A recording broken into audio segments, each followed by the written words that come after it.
your day? And if the answer is no, well, then we already know that your body is requiring something. And if you have thyroid issues, you're losing your hair, you're struggling with body composition.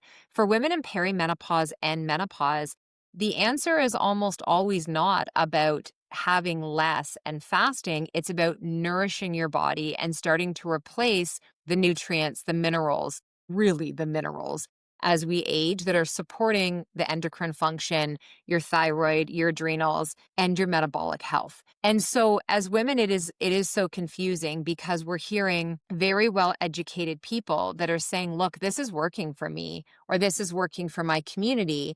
And then you have that woman that might try that, and she is like, something's wrong with me because that's not working for me. So the first part is really understand what feels good in your body. What are you currently doing? And where can we start to create these small little changes? Like, could we get you eating breakfast in the first 2 hours of waking? Great source of protein, great source of fiber, some healthy fat. If we can do that one simple change, your glucose and insulin response for the rest of the day is already going to be set in a more stable pattern because we've initiated that stable blood glucose and insulin right out of the gates. When we do that, your adrenals, which is where you produce cortisol, are not going to be as reactive, meaning your adrenals, they produce a healthy amount of cortisol. Your body uses that hormone in a healthier way instead of the opposite, which is if you get to that point where you are hangry, so you're getting moody or you get dizzy, a headache, you're having low blood sugar, you are having a hypoglycemic moment. And if this is kind of your pattern, you just chase down the next craving, the next hangry moment. These are early warning signs that your way is not supporting your body.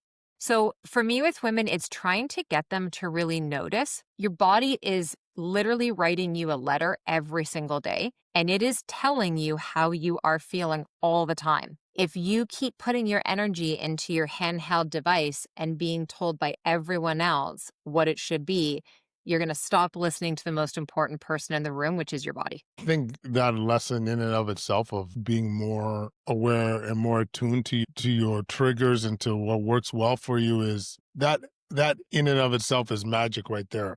I think that is not a message that we're hearing enough of, Jen, frankly, and because I'll say even at a high level within medicine, when you get those recommendations, we'll pick on ice baths. This is not a fact. I'm just making up this shit in case you all lose your minds. But like ice baths is gonna like improve longevity.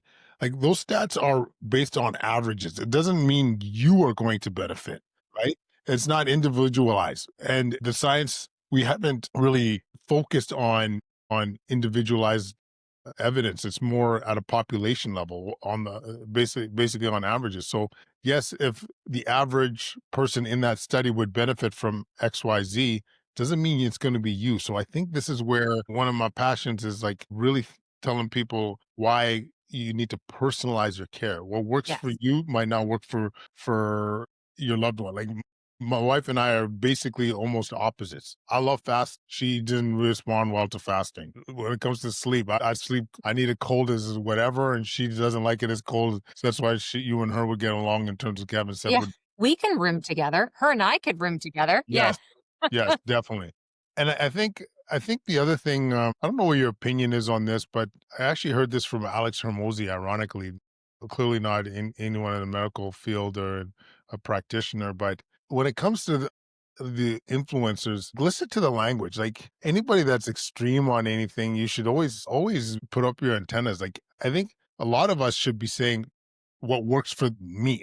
I try and do this like what really works for me or what tends to work for people and not be as extreme in terms of our language because I think people really cling on to it. Like people, I mean, you've seen your followers, what you say matters. And I think this is a direction we need to go. Yeah. It is. I mean, if we come back to the part about individualized data, we're never going to see that be produced by those who are paying for the type of studies because that is, I mean, to control those environments and those situations. And the reality is, you and your wife are not the same person, not just because one is female and one is male, but how you're hardwired is completely different, right? Like you and I talked about this when I interviewed you. Like you have to have, like, hard things for your body are very reinforcing for dopamine in your system because you live and breathe in a hard environment and work. And so when you go and expose yourself to a shorter eating window,